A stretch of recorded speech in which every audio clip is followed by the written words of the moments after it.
What's up, everyone?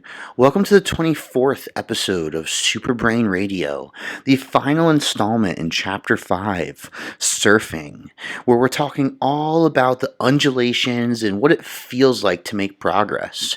Whether we were talking about fat loss in the first episode, muscle gain in the second, becoming elite in the third, they all have these seemingly linear trends when you extrapolate their timelines over something seemingly larger, whether it's a couple months or years or whatever.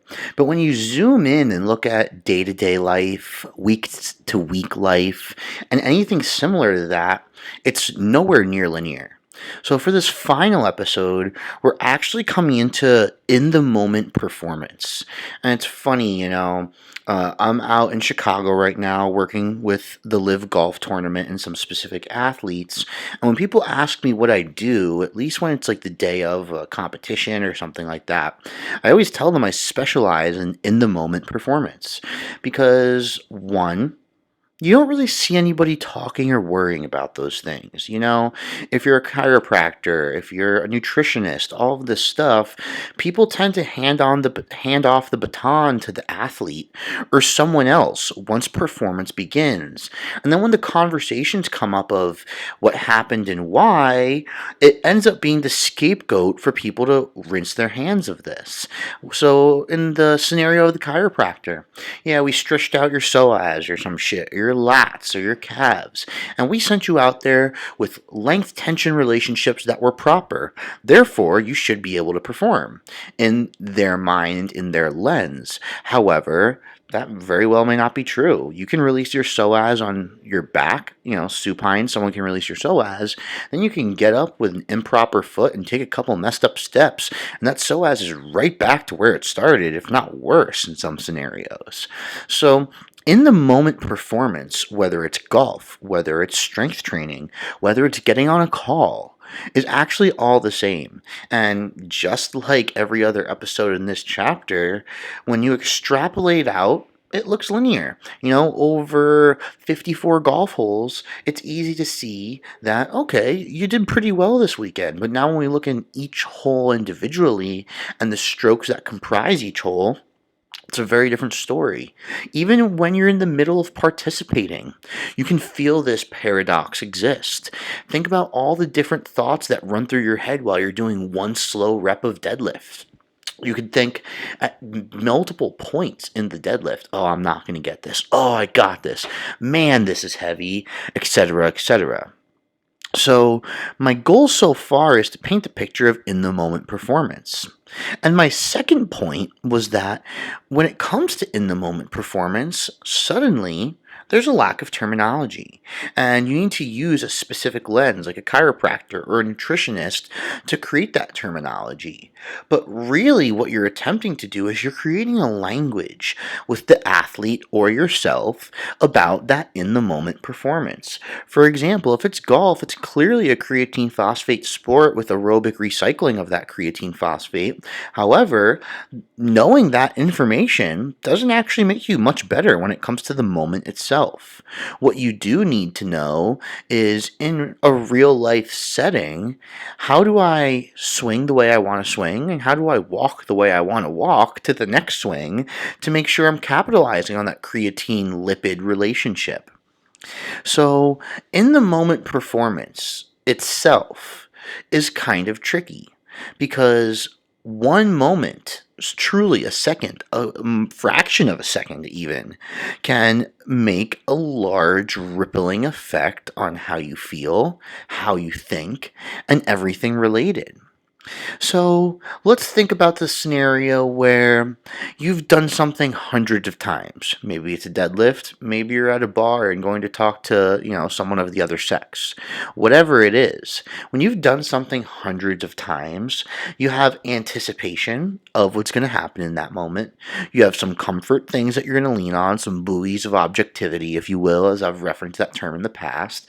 And you're going to have certain variables that you've accustomed yourself to get information from. The first issue or portion, if you will, of diagnosing in the moment performance is the identification of those variables in the first place. So, for example, It's far too difficult to focus on a golf swing entirely. However, you can focus on a portion of the swing, or a feeling, a change in center of gravity, a certain bony landmark traveling past another one, and so on and so forth. Now, as you start to try to gain comfort with this in the moment performance, now it's actually going to open a Pandora's box, right?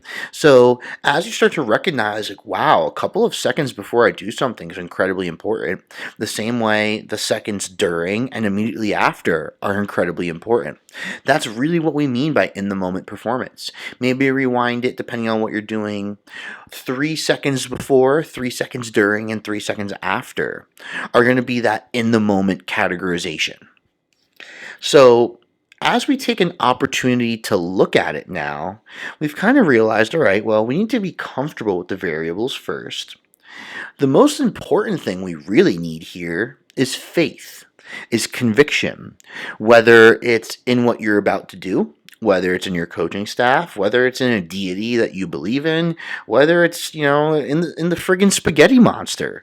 You can believe in anything, and it's shown through very novel research that, and this has to do with every research study relating to a hug, to a prayer, and all that stuff, because that's very researched and very true.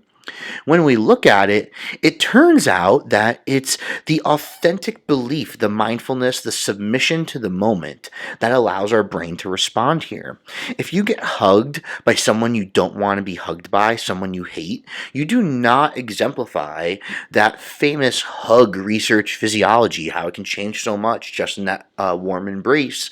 But it's got to be from someone you like. It's got to be from someone that you trust. And the hug itself has to be something that you accept.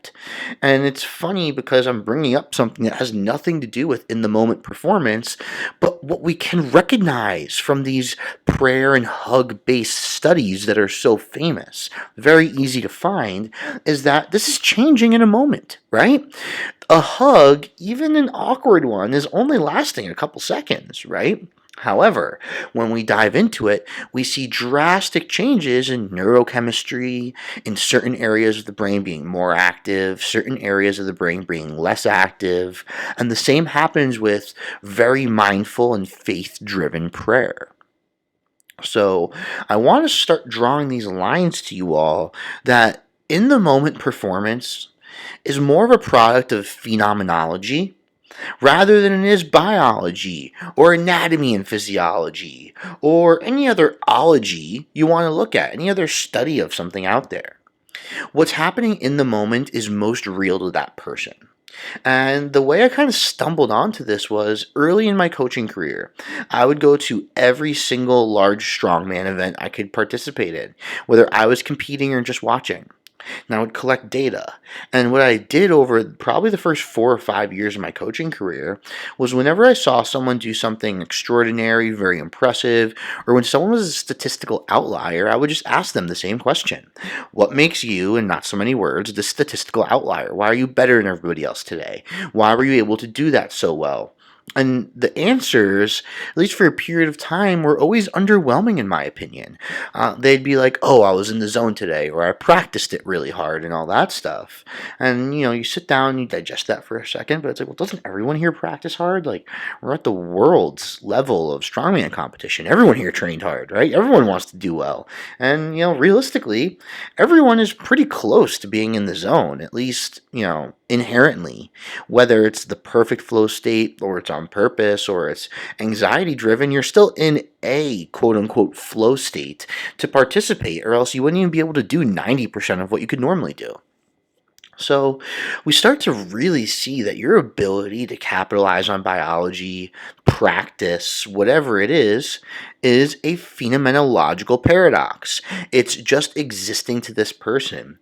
And, to kind of add a little joke and make it resonate with everyone knows that one person who's like, ignorance is bliss in their approach to things. And it's like, oh, well, I just do this perfectly. You can't do that? What do you mean? And sometimes it goes really well and sometimes it doesn't. But when we see these people who have complete conviction because of their lack of information, it oftentimes goes decently well. And then it doesn't, shock anyone when once they gain information, they either get a lot better or a lot worse. And it's because we're changing their momentary approach to these variables. And going even deeper than that, when you see someone who has that ignorance is bliss approach and they're actually exceptional at what they do, that means they've actually mastered the feeling, acceptance, and momentary response to these variables. So now let's run through a brief moment. I've probably done the majority of my coaching just statistically with strength athletes. So what we notice in strength athletes and what the proper arousal curve for most strength related endeavors, and I could actually probably couple this in with grappling and fighting as well, because I have quite a good amount of experience there, and the arousal curve is very similar, is that we actually have our peak in arousal probably 1 minute-ish before the actual event, meaning the neurochemistry, all these hormones and amazing things are going to be at their peak levels roughly 60 to 90 seconds before you go out there. And the last 60 to 90 seconds before you perform and step on the mat or step on the platform should actually have to do a lot with breathing, with acceptance, and being in that moment phenomenologically so that you can be flexible. If you get too attached to a strategy, a moment, a thought, or push that arousal curve too close, you don't get that moment to accept, and therefore you don't get that moment to authentically participate. So, if you wanted to diagnose yourself and your in the moment performance in anything, this could literally be a sales call. What you would do is start to create a journal. 10 minutes out, where are you at? Does it even feel like the phone call is close? 2 minutes out, check your heart rate real quick. Where is it at? Do you feel like it's high? You don't actually have to check it, but are you noticing a change in your respiration? Are you clenching your jaw? Are you clenching your hands? Do you find yourself fidgety? Then, as you get very close, the last 2 minutes, look at the same thing. That 2 minutes out marker is different than closer than 2 minutes in almost every momentary endeavor. So as you get to those final seconds, now what's happening? Are you noticing random emotions of regret? Anxiety? Are you thinking, oh, all of a sudden there's no way I can do this? I don't know what I'm talking about. If you do, that's actually a compensatory spike in norepinephrine that your brain probably thinks it needs prior to participating because of something else you might have done wrong. Or you might realize that you don't have the self-confidence and your self-image related to the task is not where you thought it was. And now we need to work on those things. Regardless, if this is your first time being exposed to in the moment performance, the first thing you need to do is accept the fact that it exists. And if it's not your first time being exposed to it, you need to start reviewing it and understanding what's actually going on here.